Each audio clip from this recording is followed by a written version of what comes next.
I had put Riley to bed before I left, and it was one of those things where I was kind of like, I really shouldn't go. I really didn't want to leave them. And, he was just like, no, you need to go. They're going to be fine. Just go. While I was gone, I was just like, something's not right. Like, I could just feel it. I was home by midnight, and I walked into the house, and I walked upstairs and looked over to my left where the couch was, thinking maybe he fell asleep out there, and she was crying. I didn't hear anything. Nobody was on the couch. So I walked down to the bedroom and turned the light on and immediately looked at the pack and play, and Riley wasn't in the pack and play. And I looked over, and Tom was in the bed with Audrina in his right arm, and then Riley was in his left arm. And Riley was turned, his arm was up, and Riley was on her side, and her face was turned into his side right here, and her right arm was stuck underneath him.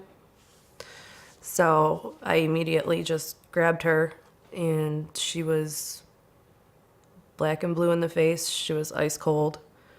So I started screaming. I had fallen asleep with both of them in my arms, and I woke up to Torey screaming that Riley wasn't breathing.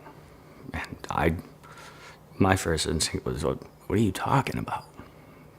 I was like, she was screaming. She was on the phone with 911.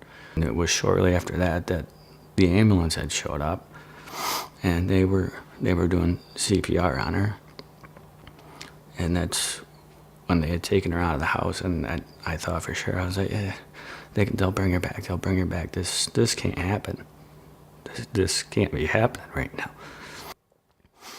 And it was just the worst feeling in the world. There was nothing I could do.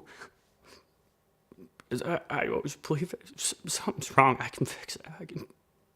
God usually believes that if it's broken, you can fix it. This was something I couldn't fix. I couldn't even touch her. But I've never blamed him for it. Honestly, I felt more blame on myself for not being there. But that kind of stuff doesn't change. You always feel that way. I don't see how she couldn't. I blame me.